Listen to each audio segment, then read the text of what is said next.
नमस्कार, आप देख रहे हैं पहाड़ टीवी। मैं हूं परिधि जोशी। आइए बुलेटिन से पहले नजर डालते हैं हेडलाइंस पर। मसूरी में मनचले युवक को युवती से छेड़छाड़ करना पड़ा महंगा। गरीब के आशियाने पर चला प्रशासन का डंडा। भैरव सेना ने उठाए प्रशासन की कार्रवाई पर सवाल। विकासखंड मुंसियारी में ग्लेशियर में दबे खाद्य निरीक्षक को आईटीबीपी ने रेस्क्यू कर बचाया। ओलंपिक खेलों में इंडियन महिला हॉकी टीम की हार के बाद आतिशबाजी करने वाले युवक को पुलिस ने गिरफ्तार कर लिया है। आरोपी सहित 3 लोगों के खिलाफ जनपद हरिद्वार स्थित शिडकुल थाने में शांति भंग और SC/ST एक्ट की धाराओं में मुकदमा दर्ज कर लिया गया है। दरअसल बुधवार को टोक्यो में चल रहे ओलंपिक खेलों में अर्जेंटीना ने भारतीय हॉकी टीम को 2-1 से हरा दिया था। हॉकी प्लेयर वंदना कटारिया के परिजनों का आरोप है कि उनके पड़ोस में रहने वाला विक्की पाल उनसे नफरत करता है, इसीलिए टीम के हारने पर विक्की पाल ने आतिशबाजी की। आज अचानक ऐसा हुआ जी, मतलब कि जैसे कि मैच खत्म हुआ और मतलब वे 2-1 से इंडिया हारी, तभी मोहल्ले वाले ने विक्की ने पटाखे फटकाए और हमारे दिल को बहुत ठेस पहुंची। जबकि ये इंडिया में रहते हुए इसकी ये औकात नहीं है कि ऐसा कुछ करेगा। तो हम चाहते हैं कि इस पर कार्रवाई करे जाए और इसे लंबा पहुंचाया जाए। लोग रहने वाले वो पटाखे फटका रहे इंडिया के हारने से, दूसरी जाति के, और यहाँ जाति भेदभाव हो रहा है। विक्की पाल और टीटू पाल, ये इन लोगों ने घर में बहुत ज़्यादा पटाखे फटकाए। इसी कई दिनों से हमारे घर पे अटैक भी करना चाह रहे थे। चोरी में सबको दिखाया और पुलिस को कॉल किया, पुलिस आई, अरेस्ट करके ले गई, लेकिन वे फिर जातिवाद करके निकल जाएंगे क्योंकि ऊंची जाति के और हम छोटी जाति के। ऐसा कार्रवाई हमें चाहिए, इसे लंबा जेल जाना चाहिए बस। ये मामला एक संज्ञान में आया है कि जो हमारा Indian national women hockey team में जो प्लेयर है वंदना कटारिया, कल जब हमारा विमेन हॉकी टीम हारने के बाद जो है इनका भाई द्वारा सूचना दी गई है कि इनका घर का बाहर जो आतिशबाजी चलाई गई है और जाति सूचक शब्दों का प्रयोग किया जाए करके, तो उस आधार पर जो है हमने 3 लोगों के विरुद्ध जो है सेक्शन 504 IPC एवं सेक्शन 3 SC/ST एक्ट में मुकदमा कायम किया है और उसमें एक व्यक्ति को हमने गिरफ्तार भी कर लिया गया है। बाकी योजना की कार्रवाई जारी है। इनकी तरफ से शिकायत की गई, ये वंदना खतरे का भाई की तरफ से जो है शिकायत दी गई। मसूरी में एक मनचले को एक युवती से छेड़छाड़ करना महंगा पड़ गया। युवती ने युवक को जमकर सबक सिखाया। गुरुवार की शाम को मसूरी के गांधी चौक के ऐतिहासिक हवा घर पर एक युवक ने हवाधर पर अपने दोस्तों के साथ घूम रही युवती के साथ छेड़छाड़ करने की कोशिश की, जिसका युवती ने जमकर विरोध किया। युवती ने युवक को पकड़कर थप्पड़ और जूतों से पिटाई कर डाली। वही युवक युवती से माफी मांगता रहा, पर युवती ने एक ना सुनी और मनचले युवक पर थप्पड़ और जूते बरसाने का काम किया। उत्तरकाशी में इन दिनों ऐतिहासिक रामलीला ग्राउंड को बचाने और संवारने की मुहिम चल रही है। आपको बता दें कि उत्तरकाशी के सामाजिक कार्यकर्ता अमेरिकन पुरी ने सभी से आह्वान किया है कि 9 अगस्त को हनुमान चौक पर सभी लोग एकत्र होकर इस विषय पर चर्चा कर जिलाधिकारी को ज्ञापन सौंपेंगे। मुख्यमंत्री पुष्कर सिंह धामी के 1 लाख लोगों को रोजगार देने के दावे को कांग्रेस पार्टी ने जुमला बताया है। कांग्रेस प्रवक्ता गरिमा दसोनी ने कहा कि मुख्यमंत्री के सारे दावे झूठे हैं। देखिए, 1 महीना बमुश्किल हुआ है पुष्कर सिंह धामी जी को मुख्यमंत्री बने हुए, लेकिन छोड़ने में, फेंकने में ये दिल्ली वाले हमारे जुमलेबाज से भी ज्यादा आगे निकल रहे हैं। आप देखिए कि सबसे पहले जब ये सत्ता पर काबिज हुए मुख्यमंत्री के रूप में, इन्होंने कहा 22,000 नौकरियां दूंगा। 1 हफ्ते पहले इनका बयान प्रमुखता से छपा था कि 10 लाख रोजगार हम प्रदेश के युवाओं को देंगे। पता नहीं कैसे इन्होंने ये सोच लिया कि 4 महीने का जो इनका समय रह गया है उसमें 10 लाख रोजगार ये देने का काम करेंगे। और अब आप देखिए कि आज की ताजा तरीन खबरें जो समाचार पत्रों के माध्यम से पता चली हैं कि मुख्यमंत्री जी ने ऐलान किया है कि 1 लाख रोजगार प्रदेश के युवाओं को देंगे। मैं मुख्यमंत्री जी से कहना चाहती हूँ, जख्म पे मलहम लगाइए, नमक मत छिड़किए। युवा बेरोजगार जो हमारा है वो ऑलरेडी बहुत त्रस्त है, बहुत आहत है, दिशाहीन है, निराश है, हताश है। उसका अपमान मत करिए, उसके संग भद्दा मजाक मत करिए। कभी 22,000 नौकरियां, कभी 10 लाख नौकरियां, कभी 1 लाख नौकरी। प्लीज इस कंफ्यूजन को दूर करिए और स्पष्टीकरण दीजिए कि आखिर आप नौकरी देने कितनी वाले हैं। और वैसे मैं आपको चुनौती से बताना चाहती हूँ कि आप 2200 नौकरियां भी नहीं दे पाएंगे जाने से पहले। ऋषिकेश बद्रीनाथ हाईवे 24 घंटे से भी ज्यादा समय से बाधित है। चमधार के पास मार्ग पर लगातार मलबा और बोल्डर गिर रहे हैं। ऐसे में लोक निर्माण विभाग मलबा हटाने के कार्य पर जुटा हुआ है। वहीं मार्ग बाधित होने से लोगों को परेशानियों का सामना करना पड़ रहा है। मसूरी के पास कैंपटी थाना क्षेत्र में एक नाबालिग से दुष्कर्म का मामला सामने आया है, जिस पर कैंपटी पुलिस द्वारा त्वरित कार्रवाई करते हुए आरोपी को गिरफ्तार कर लिया गया है। मसूरी के पास कैंपटी थाने में पीड़िता के परिजनों की शिकायत पर पुलिस ने पॉक्सो सहित विभिन्न धाराओं में मुकदमा दर्ज कर आरोपी को गिरफ्तार कर लिया है। कैंपटी पुलिस थाना इंचार्ज नवीन जुराल ने बताया कि नैनबाग क्षेत्र की रहने वाली 17 साल की युवती के पड़ोसी ने नाबालिग के घर में उसे अकेला पाकर घर में घुसपैठ की और दुष्कर्म की घटना को अंजाम दिया। चमोली में देर रात हुई भारी बारिश के चलते बद्रीनाथ राष्ट्रीय राजमार्ग छीनका के पास मलबा आने से बंद हो गया है। एनएच की मशीनें लगातार मलबा हटाने में जुटी हुई है और मार्ग पर आने वाले वाहनों की कतार दोनों तरफ लग गई है और सभी राहगीर मार्ग खुलने का इंतजार कर रहे हैं। जहां एक और सरकार कोरोना की तीसरी लहर को लेकर चिंतित है, तो वहीं नारायण बगड़ के ग्राम पंचायत देवपुरी के आयुर्वेदिक हॉस्पिटल में कार्यरत डॉक्टर और स्टाफ का कई महीने से ड्यूटी पर न होने से इस बात को लेकर कितने संवेदनशील है, ये दर्शाता है। आदरणीय डीएम महोदय जी से मेरा अनुरोध है कि हमारे यहाँ पे आयुर्वेदिक हॉस्पिटल का निर्माण हो रखा है। यहाँ पे हमारे डॉक्टर साहब एवं पूरी स्टाफ कोई नहीं रहते हैं। हमारे नीलाड़ी, देवपुरी, डांगटोली 3-4 ग्राम सभाओं का हॉस्पिटल है। यहाँ पे हॉस्पिटल में स्टाफ नहीं रहते हैं और यहाँ पे लोग आते हैं, अनेक ग्रामों से आते हैं। यहाँ पे हॉस्पिटल में कोई सुविधा नहीं है। महाराज यहाँ जो देवपुरी आयुर्वेदिक है, इसमें जो भी कर्मचारी वो भी यहाँ कभी हमने न देखा। डॉक्टर तो यहाँ का भी कभी आती नहीं। बाकी ये 4th क्लास के बहुत से चल रहा है ना। यहाँ पे फर्स्ट हैंड में ला किसी को। लोग नारायण बगड़ या थराली जा रहे हैं अपने गाड़ियाँ बुक करके, जो कि हमको पूरा क्षेत्रीय जनता को बड़ी परेशानी हो रही है। यहाँ हॉस्पिटल में ना डॉक्टर आता है, ना कंपाउंडर, ना कोई साधन नहीं है हम लोगों के लिए।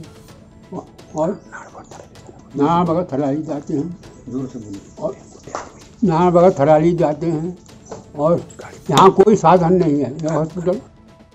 जनपद नैनीताल कोटाबाग क्षेत्र के अमगढ़ी न्याय पंचायत के गांव आज भी मूलभूत सुविधाओं से वंचित है।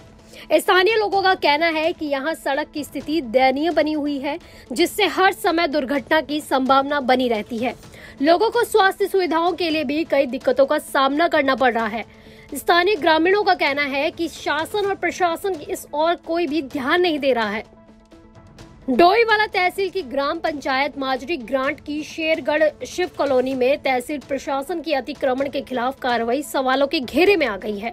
शेरगढ़ में ग्राम समाज की भूमि पर अतिक्रमण की शिकायत पर तहसील प्रशासन ने एक मकान को तोड़ दिया, जबकि उसके आसपास के तमाम अवैध रूप से बने मकानों को छोड़ दिया गया, जिससे अतिक्रमण के खिलाफ प्रशासन की ये कार्रवाई सवालों के घेरे में आ गई है। मकान और तोड़ गया और मौका में टाइम भी नहीं दिया और पटवार ने परेशान कर दिया शुरू से।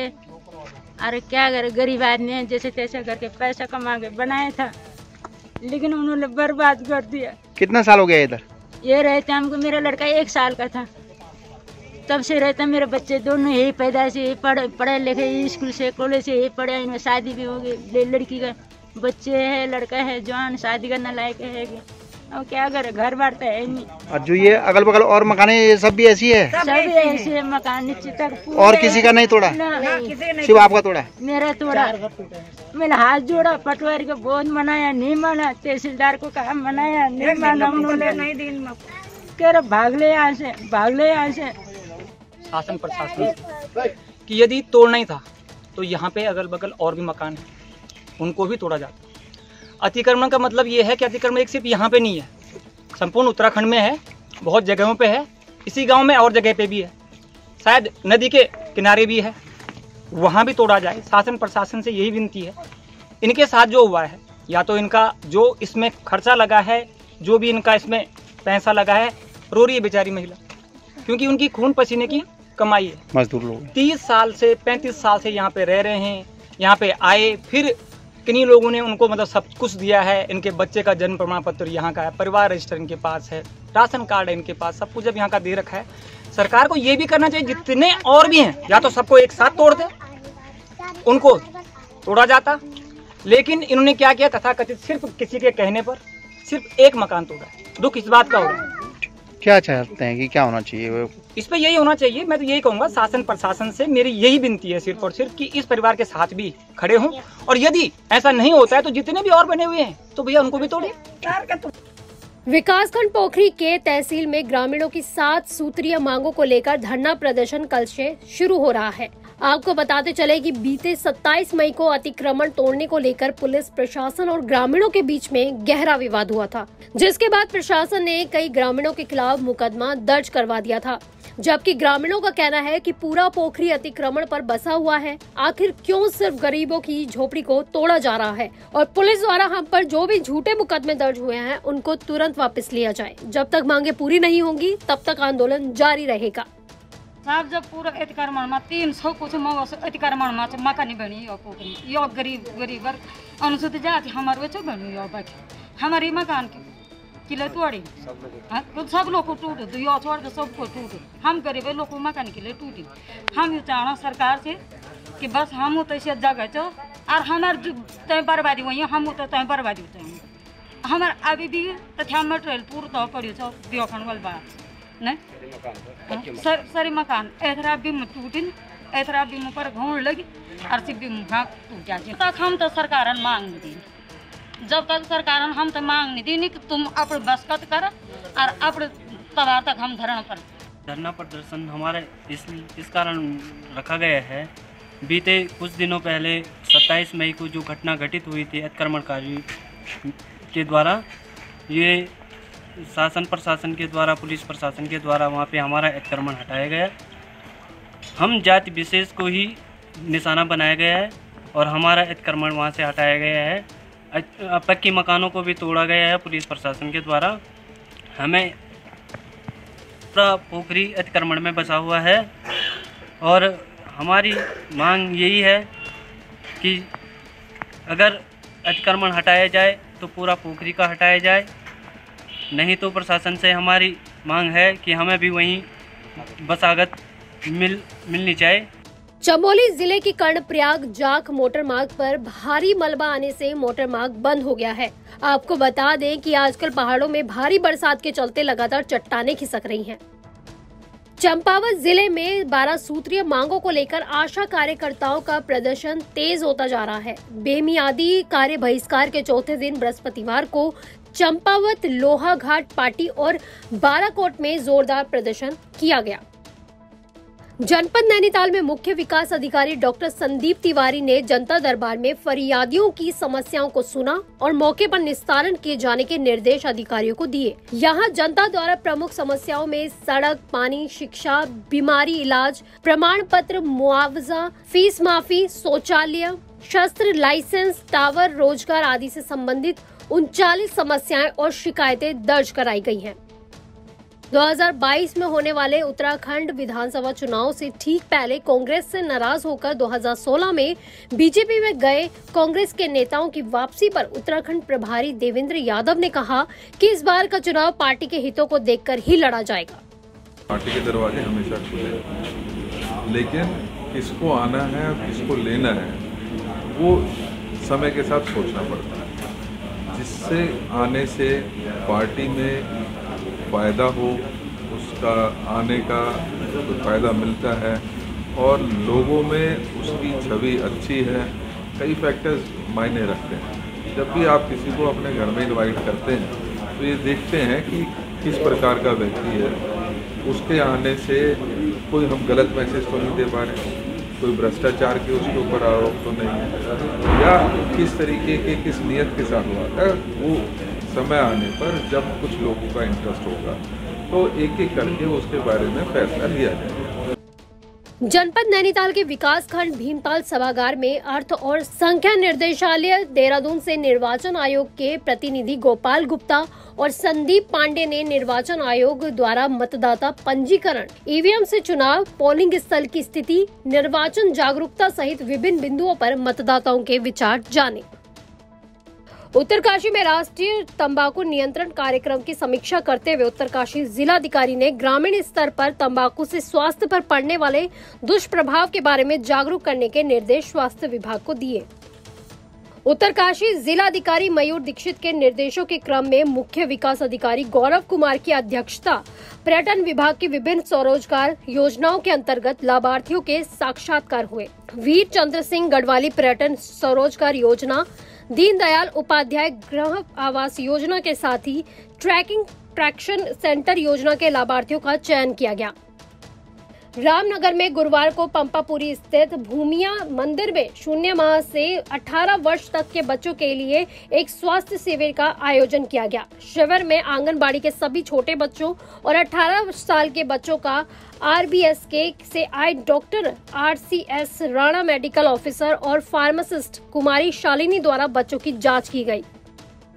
बीते सप्ताह विकासखंड मुंसियारी के उच्च हिमालयी क्षेत्र स्थित माइग्रेशन गांव में सरकारी राशन की दुकानों और गोदामों का निरीक्षण कर लौट रहे मुंसियारी के खाद्य निरीक्षक मोहित विजय कुमार जब मिलम से नीचे को उतर रहे थे तो छिरकानी के पास अचानक ग्लेशियर धंस जाने से और ग्लेशियर की चपेट में आने से वो बर्फ में धंस गए। बर्फ में दब जाने के बाद वो मदद के लिए चिल्लाने लगे तो वहां से गुजर रहे कुछ ITBP के जवानों ने उनकी आवाज सुन ली। बिना देर किए ITBP के जवान बर्फ को काटने में जुट गए। करीब 17 मिनट की मशक्कत के बाद जवानों ने सकुशल खाद्य निरीक्षक को बाहर निकाला। गंगोत्री धाम में देवस्थानम बोर्ड को लेकर तीर्थ पुरोहितों का धरना 56वें दिन और क्रमिक अनशन 36वें दिन भी जारी रहा। इस अवसर पर सभी तीर्थ पुरोहितों ने उत्तराखंड सरकार से शीघ्र देवस्थानम बोर्ड को भंग करने की मांग की है। आज उत्तराखंड सरकार ने जो ये देवस्थानम बोर्ड चारों धाम पर थोपा है, हम सब सनातन धर्म अवलंबी इसका घोर विरोध करते हैं। और ये जो सनातन धर्म से चलने वाली सरकार है, आज हम सब लोगों के तीर्थों को सरकार सरकारीकरण करने जा रही है। हम लोग इसकी घोर निंदा करते हैं, क्योंकि सनातन धर्म पर ही कुठाराघात ये सरकार करती आई है और अंग्रेजों ने भी यही किया और ये सरकार भी यही कर रही है। तो मैं माननीय मुख्यमंत्री जी से यह आग्रह करता हूं कि अतिशीघ्र यह जो काला कानून चारों धाम देवस्थानों पर थोपा है, इसे अतिशीघ्र रद्द करें।